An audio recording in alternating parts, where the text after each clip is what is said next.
Hi, I'm Sana, and welcome to another episode of the Elder Scrolls Online in chronological order. Alright, what did we do in the last episode? We discovered an entire plot about someone hungry for power, a woman who was sick, wanted to be made vampire, didn't want to be made vampire. I hope you didn't have any trouble finding this place. Something along those lines. An Argonian with weird shenanigans going on. A whole bunch of things. And now we need to talk to Ferrandis for more stuff. I don't even know why we're here exactly, but I'm sure we'll figure it out as we go. I think I said in the last episode that I wanted to change back out of the polymorph into my Argonian self. And that is exactly what I did. It took me a while to come up with a look that I was happy with. I initially thought, let's go back to the ice look. But then I was like, well, we're not using that many ice skills anymore since we're like this using a lightning staff, heavy attack with lightning skills. I was like, maybe I should go more into the lightning look because I like to match my out appearance to the skills that I'm using. I don't know, it aesthetically pleases me, I suppose. But in the end, I settled for a more druid-ish look, I suppose. So, what do we have? This is what I came up with. This is the look. So, I don't think I remember all of it. I think this was a black fin skirt, Elder Argonian boots, Elder Argonian chest piece. I think we're using the regular Argonian gloves. And I don't remember what the shoulders are. They're either Mazatun, maybe? Question mark? I think Mazatun. The skin that I'm using is what's it called? Bark root? I think. Skins? Yeah, bark root. Which I got from digging up, as it says, antiquities on Galen. This took me a while to get, because you need like very specific items. And yeah, it took me a while to get, but I was really happy once I actually did get it, because I do like it. I do like the look it has on Argonians. So this is what I went with. I gave her this hairstyle as well. I liked it. I was thinking I had like a few different hairstyles that I liked, but I ended up going for this one. I like the feathers that go down here over the shoulders. I think that's really cute. The staff, I don't even know what this staff is. It's also a druid thing. I don't know. It looked nice. And it has nothing to do with the lightning skills that we're using, but I do like this look overall. So this is what I settled with. And the mount to match... There you are. I hope you didn't have any trouble finding this No, place. it's fine. The mount to match is... I really wanted to use a war mount because we're Argonian and I wanted to stay lore friendly. And I have this cool one that I don't even know if I just got lucky or I bought it. I think I bought it actually. I think I bought this one with Seals of Endeavors at some point when I got really into saving up. I was like, I'm going to save up all my Seals of Endeavor so that I can one day just buy one of those really cool mounts that I'm never lucky enough to get out of a loot crate. And that was this one, and I really like this one. So that's the one that we're going with. Look at it! It's so cute. And I decided to also go and run with a little pet this time. We don't usually use pets because I just don't really care for pets. They don't do anything, they don't function as anything. They're often just in the way. But I do really like this one. It's just a floaty green glowy flower. And I like anything that glows and is glittery. So I was an easy choice. I think this was once part of a collection. Like you had to collect with the event tickets, right? You collect like different items to morph them into something else. I don't remember what this one was part of. But I never finished the collection because I like this flower so much that I wanted to keep it instead of morphing it into a new thing. And I didn't like the thing that it was going to be morphed into anyway. So I just decided to stop right there and just keep the flower instead. It's whatever. These days I don't really bother with event tickets anymore. I like the Indrix still. I don't have all of them. I would like to collect some more. But often I can't be arsed to go out of my way to get the event tickets. The cap is still 12 for whatever reason. So that really demotivates me from going out and collecting more event tickets and spending them because of that stupid 12 cap.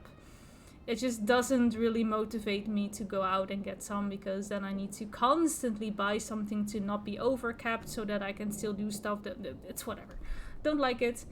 It's whatever. Anyway, with all that said, let's get into the actual game. I've been like yapping for, I don't know, 5 minutes. It's fine. Okay. Yapping for 5 minutes is okay. Let's go talk to Ferrandis, see what he has to say. Ah, I take it Gwendis found you. And I assume that you dealt with Rizal Jul. Right, we killed him. Then we are ready to begin.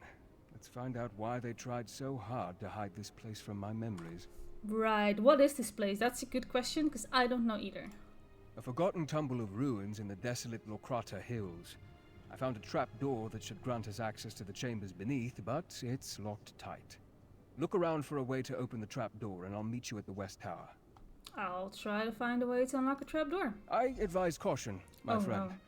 As with Rizal Jul and Camp Tamrith, I have a feeling that the enemy remains at least one step ahead of us. Since I assumed that Montclair's memory was never affected, who knows what we may find in the ruins below. Can I ask a few questions? Of course. It isn't as though we're trying to save Livenspire Okay. or anything, now is it? Go ahead, ask your questions. Okay, let's see. I understand Montclair and Rizal Jul's role in all this, but what about... Loraya? Is that the name? Loraya was Loraya. a sweet young woman, committed to her family and infatuated with me. She didn't ask for what happened to her, but that doesn't excuse her behavior since. What do you mean? Her father gave her command of a portion of his troops, just as he did with Rizal Jul. She's been active in the north and east, creating blood fiends and causing chaos. Oh. I assume she has her eye on North Point. It would make a handsome prize. Oh, okay. And what are we looking for here? When you restored my missing memories, I recalled that the Aeliad manuscript mentioned two ancient outposts, the Doomcrag and a place in the hills to the east. My research indicates an Aeliad ruin lies beneath this abandoned Breton fortress. And what do you hope to find? I'm not sure, but there must be something here that we need. Why else would the two Aeliad outposts be linked as they are in the manuscript? First, however, we need a way to open the path down. Without that, this ruin is nothing but a dead end. Okay, got it. Alright, let's go discover. I see a lore book. There we go.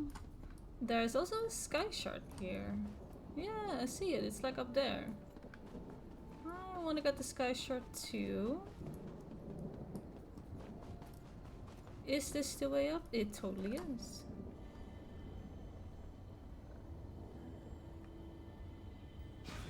There we go. Find a way to unlock the trapdoor. Over here. Did you find anything that might help us? Wait, who's talking? What? Where? I'm not done yet, Ferrandis. I'm still looking for things.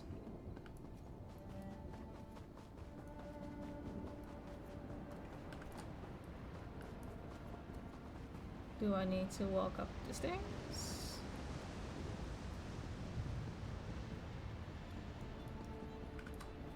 Backpack. What did I find? Like a key?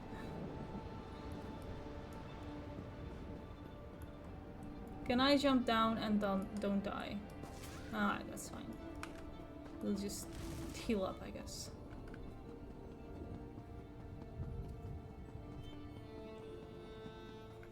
Over here. Aha! Did you find anything that might help us? I found a thing in the backpack, which I assume was a key.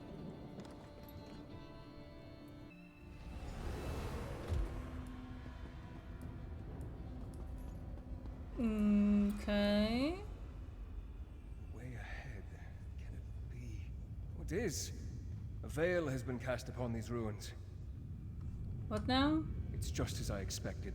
Lorea knew I'd come here and has placed an obstacle in our way. Obstacles, you say? As I feared. The delay caused by my missing memories allowed Montclair to reach this place before us. This veil. It has Lorea's deft touch about it. What do you mean, veil? Lorea has placed a veil upon these ruins. It's a simple illusion spell that she amplified using the power of the Lightless Remnant. It hides the true topography and makes us see exactly what she wants. She set the trap, and we walked right into it. And what do we do now? We push forward. Oh, Lorea's veil is far that's from easy. perfect, and she made it specifically to hinder me and my vampiric charges. She wasn't expecting you, however. You should be able to guide us through the veil using the tears that litter the illusion. I am once again the chosen one. That's so bright. I need sunglasses for this shit. My poor gamer eyes. I'm not used to this. I'm used to darkness. None of this light stuff. I don't like it. Disturbed this ancient place and awoken its guardians. That's fine. I can kill some awoken Coordinate guardians. our attacks. Make every blow count. Coordinate our attacks? Who do you think I am? I need to coordinate anything. There you go. Bunch of heavy attacks, that'll do the job. Now you shall witness the true power of Verandis Ravenwatch. Brandis, you're not really doing a whole lot other than casting like what, a firebolt or something? The way ahead appears blocked. Like, bruh, come I'm on. sure it's another illusion.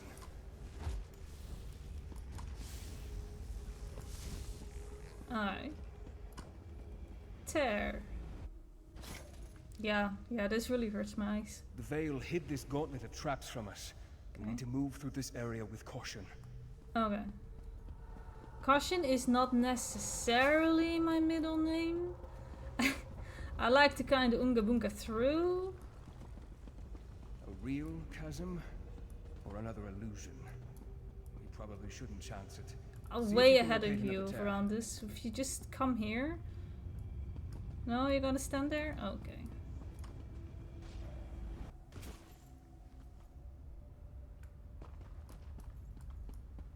Hey, I'm on This the other way. side. With the veil torn, I can see a way up over there.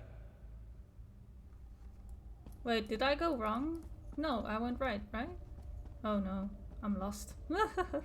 Oh, no! Oh, can I just... No. I'm so confused and lost. Help? Help? Jumping in this game is abysmal. Help? Oh no. Am I meant to not be able to climb up? Did I do an oopsie? Oh my gosh. Please just jump up. Please? Pretty please? There we go. Jumping in this game. I swear to God. Oh, it's awful. It's god awful. I hate it. I hate every second of it.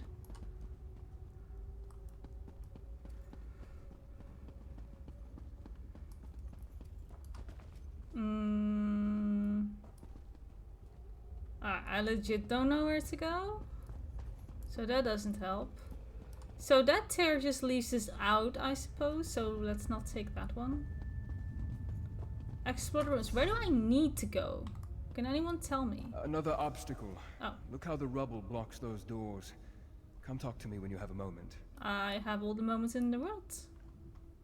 Look how the rubble blocks the front of the door. I don't think we can get through this way. Okay, is this real or an illusion?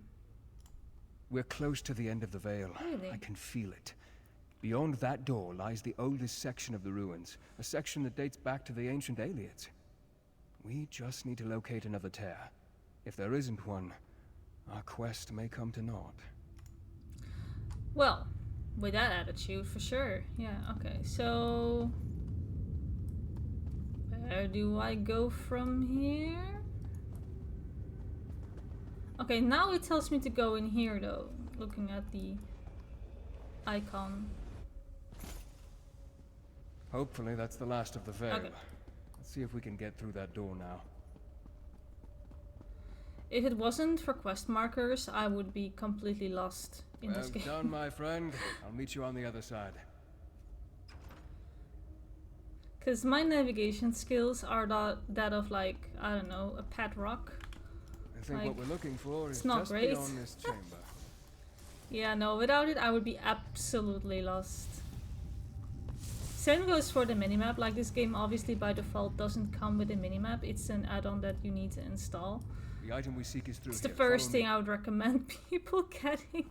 Just get a minimap. The game is, if you're like me and navigating is difficult, you'll want a minimap for sure. What? What's this? This must be what we're looking Is for. this the ultimate lore book? Can I Amazing. read it? It's as though it has been waiting for us all of this time. Okay, I do like how it's shiny. I wonder, is this book real? Or just another of Well, the you Ray's just took it, illusions? so I don't know. Wait, I can read some books here too. Meat. Whoa, that was fun. Mead. I'm not going to attempt to sing, but this song is my spirit animal. That's for sure. Hey, my woodworking increased. So, off recording, I did do a few things actually that I'm going to have to admit. So, I was looking at the Golden Pursuits, right? Because you could get this outfit, which arguably doesn't look so good on my Argonian, but it looks good on other races. I found that it already looked better on a Khajiit, but I think if you play a Breton or, I don't know, Dunmer or whatever, it looks a lot better. It does not look so good on my Argonian. I don't know what this headpiece is. It's just... no. This is not good. But I needed to complete 12 objectives, right? So this is what I did. Incursions and anchors and more dark anchors. This all was a double dip, obviously, because an incursion is also a dark anchor.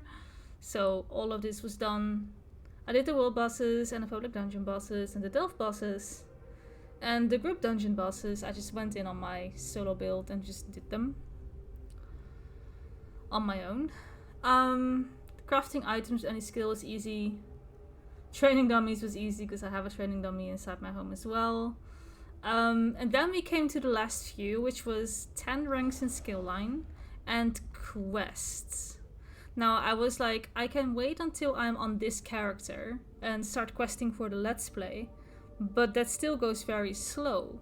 I could also take this character into dungeons and do the dungeon quest, because I haven't done a single dungeon yet, so therefore all the quests are still available to me. And this is also the only character on my account that hasn't done the dungeon quests.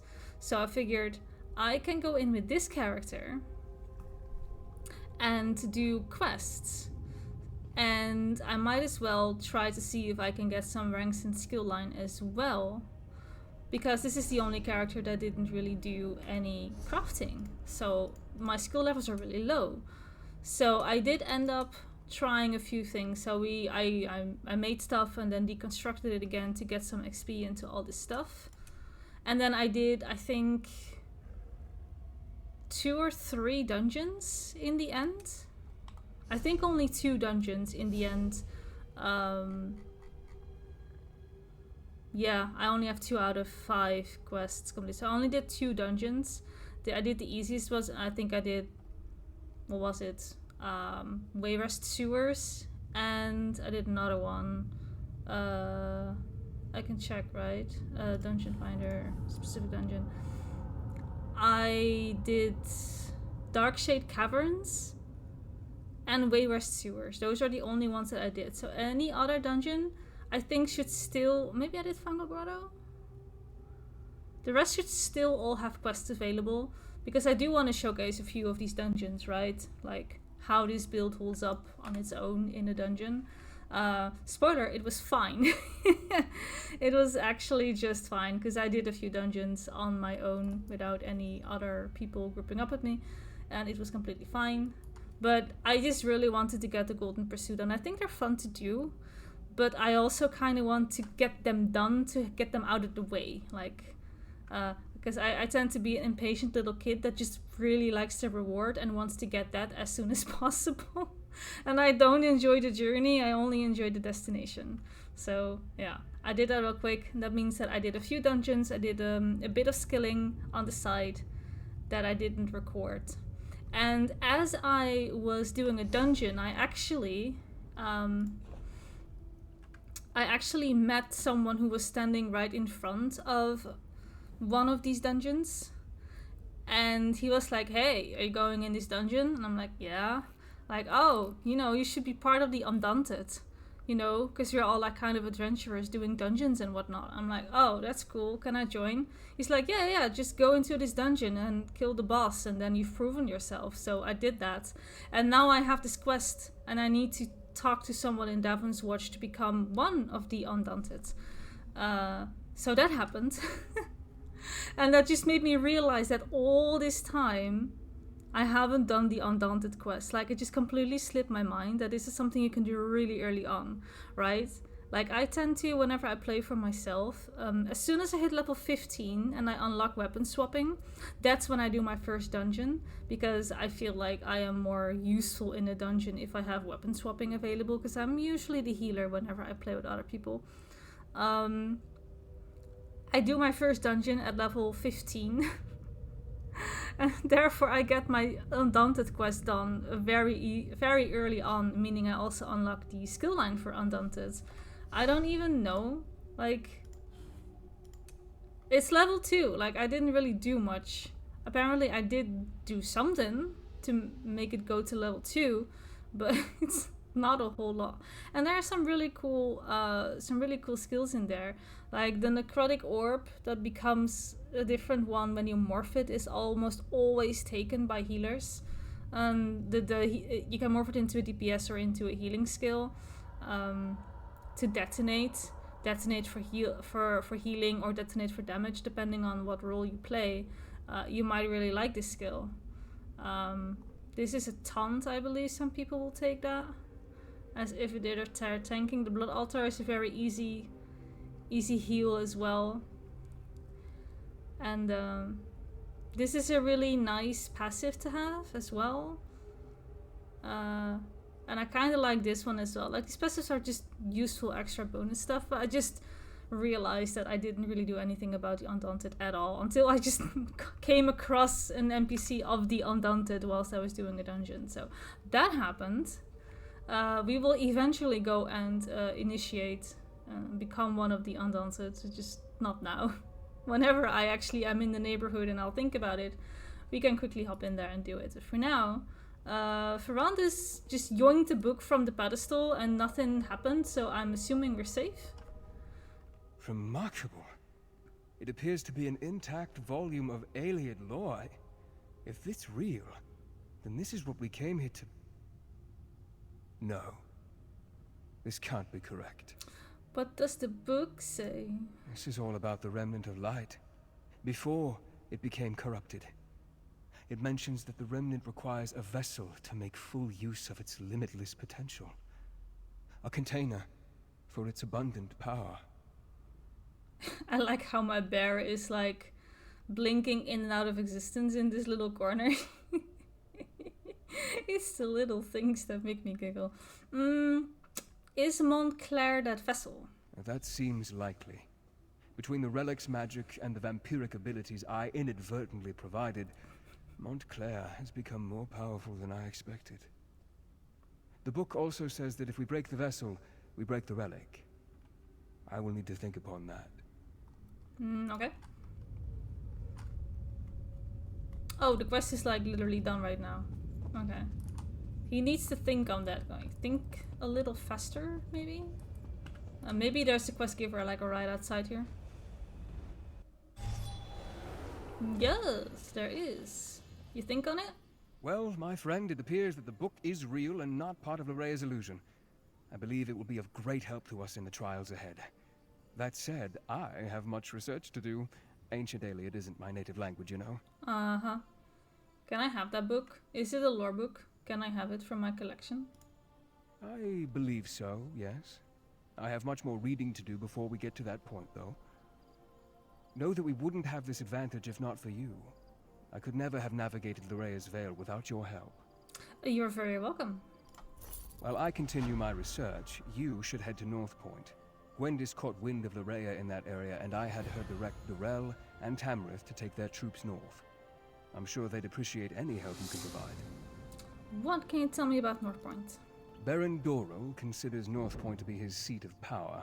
He has a number of holdings there, including a lucrative maritime endeavor. It makes sense that Montclair would send Loraya there. If they control North Point, they control the north. Okay. Should I look for anyone in particular when I get to North Point? Gwendis reported that North Point has been sealed. I fear Montclair already controls the city. Find Baron Dorrell. He commands the troops amassing outside the city. I'm sure he has a plan in motion. Talk to the Baron and see what you can do to help. I'll find the Baron. I expect the Baron Dorrell and his troops will have found a good vantage point outside the city. While you help them liberate North Point, I'll continue to study the Iliad book we discovered. Question time. Very well. Ask your questions, and then I expect you to make your way to North Point with all due haste. I can already ask, like the guy is literally just standing here. Have you finished translating that Iliad book? Have you done it whilst you were talking? Were you done? Finished? I've only just begun, and I certainly won't make any progress while we stand here and continue to discuss matters that have little immediate relevance to the mission at hand. Oh, don't be mad. Has there been any sign of Baron Montclair recently? As far as I can tell, no one other than Rizal Jewel and Loraya have seen Montclair since the events at Doomcrag a few weeks ago. He could still be atop that desolate peak. On the other hand, he could be anywhere, so stay on your guard. You have told me exactly nothing. Are you certain that Loraya commands the troops at North Point? Certain? No. But her hand was definitely present here at Locrata, and we know she commands Montclair's forces in this area. I expect you will face Loraya before your work at North Point comes to an end. Okay. Where is this North Point? It's up there. Alright, let's go and travel. Let's go do a little walkie walk. There is a waypoint that we can grab. God, loving some windmills makes me feel right at home like a Dutch person. Even though we don't really have that many windmills anymore in the Netherlands.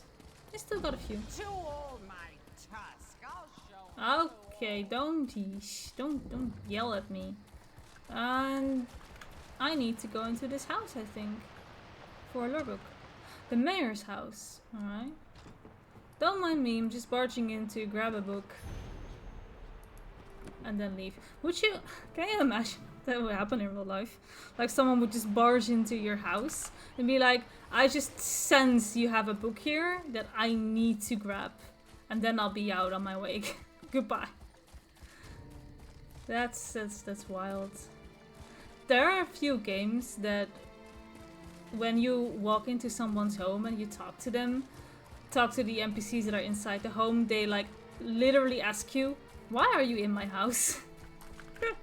And I love that because it is so unreal that you would actually do that, but it has become such a standard thing in video games that you can just barge into any room and just be fine. You can just get what you want. But it really isn't, and I like it when video games do a little cheeky and be like, why are you in my home? You're a stranger here. I like that. I'm just grabbing all the lore books. I'm on a roll. I want this lore book that's like all the way here as well, because I know that I won't get there otherwise. Because it is actually not on the way of anything. There's also a world boss here. And there is a... what's it called again? A thingy for a buff. I forgot the name. Mundus. Mundus. It's a Mundus stone. Okay, where is Lorebook? Lorebook is here. Okay, I just wanted to read a book. Don't need to attack me for it. Which world boss is this actually? Is someone... Oh no, someone's fishing. Sometimes you will just find that people are standing here, waiting. They won't say anything in chat. They will just wait until someone is here that will start the fight. because they can't solo it themselves and they're probably too anxious or shy to actually ask in chat if someone is there to help them. So they'll just stand here and they'll just wait for an eternity, probably being semi-AFK, until someone comes along that actually does start the fight. That person is usually me. That definitely is usually me. I would never, whenever I was new to the game and I needed help with these world bosses, I definitely would never ask in the global chat if someone was there nearby to help me. I would literally stand here and wait until someone comes along. Whenever there's a new DLC out, the first thing I would usually do is kill all the world bosses in that new area. Because at the very beginning of a DLC, everyone is there and everyone will flock to these world bosses, right? Oh my gosh, I earned event tickets. You gotta be kidding me. Oh, I got them without even wanting them. Ew. But the other day when I was playing on my other characters, I did actually see someone ask in the global chat, like, is there someone who can help with this and this and this world boss? And then I get the other thing that I'm like, I won't reply. I won't tell them, oh yeah, I'll be on my way, I will help you. I will just go there. I won't even say that I'm going there and help. I'll just go there and I will just start the fight. Like, in the end, they're all very happy and we're all jumping with our characters to let each other know that we're happy and thankful as the universal language. But I will not use chat. I am way too anxious. The social anxiety, unfortunately, absolutely trickles into the video game world as well, which is, it sucks. I wish that it didn't, but it totally does. So I will not use the chat to talk. I will show up and I will help. And whenever I see someone standing at a world boss and I don't particularly want it to go out of my way to kill it, and I see someone just standing there, I'm like, I'll just go and attack the world boss, because I know how annoying it is if nobody comes to help you and you don't really want to ask in chat. So there's that. And now here we are at our destination. Shall I save this for next episode? I think I'm gonna save this for next episode. Okay, this was a lot of yapping and not a lot of questing, and I apologize for that. In my defense, it has been 2 weeks since I last recorded the last episode. I've been playing a lot of Diablo. Diablo 4 had a new season coming out, so I have been going ham on that. I finished my season journey in like a week. So I was okay. I didn't record anything specifically because I wanted to record everything in advance so that I would have an entire week to just no live Diablo 4 instead and finish up the season journey, which I did. A level 2 characters, not that anyone really cares, but I needed to nerd a little and share my my love for multiple different types of games. So in this case, it's Diablo 4. I had a lot of fun. I leveled 2 characters and I did everything I wanted to do. Got my season journey done. So now that I'm done with Diablo, I fell like in this hole of like, but what to do now? Because for nothing but a week, from 11 a.m. in the morning till 4 a.m. the next morning, I would be playing one game and I would just not move from my PC. I would sit here. I would make sure that I have my coffee and my water and my energy drink and something to eat or to snack, and I would just not move. And I would sit here until 4 a.m. the next day, and then I would close the game and go to bed. Like, it has been a degenerate week, absolutely. And now that everything is done and we can move on to different games, I'm like, but what game? Other than the ones that I'm recording, I'm asking myself, what am I playing for me? And the transition from one game to another can be so difficult at times. Like stepping out of one game to start up a new game, the gameplay loop, the environment, the combat, everything is then different, and I find it hard sometimes to transition from one to another game. Like, I don't know what that is, maybe y'all don't have that, maybe y'all are normal. I definitely do feel sometimes that it's difficult to transition from one game to another. Especially when I've gone so hard on one game and I've been absolutely blasting, and then it's like, okay, but now what? Now I have to like slow down the pace a little bit and do something else, and it's often a bit of a jarring, clunky experience to go back to a different game. I have been starting my Nier playthrough. I actually got Nier Replicant. That's an older game that has been released and has been on my radar for a very long time, and I finally felt that I wanted to play it for myself, so I did start up a Nier Let's Play. Let's Play? No, it's not a Let's Play. it's a playthrough for me personally. But then I also got the urge to play Stardew Valley again, so I did that as well. And Stardew Valley is a game that I already know, so it's easy to transition back into because it's so familiar. Whereas Nier is a completely new game with a new gameplay loop and a new combat that I usually don't play. It's a bit more hack and slashy. I don't necessarily play games like that, so it's easier to go back to a game that I'm already so familiar with, Stardew Valley, than continuing what I started before I went to Diablo and go back to Nier. So I'm in this weird place where I kind of want to play a different game, but I'm just going back to something that I'm already familiar with, and it's really frustrating actually, because I can't experience anything new like this, but my brain is quite literally just holding me back at this point. Not sure if anyone else can relate. Maybe you can, maybe you can't. If not, then this is information that you now know about me, and yay! Don't know what you're gonna do with it, but I felt like sharing, I suppose. Alright, I promise next episode will be less yapping and be more gameplay. But this has been a lot of me talking, and I apologize if you came here for gameplay. You got very little of it. Anyway, I'm gonna save the start of this quest for the next episode, and then in the next episode, I promise we will do more talking. We'll do less talking and more actual video games. I do still like video games, don't worry. Anyway, with all that said, I still want to thank you all so much for watching. There's a link in the description below if you want to know about the channel. And if you enjoyed this video, don't forget to like and subscribe. And I will see you in the next one. Bye bye!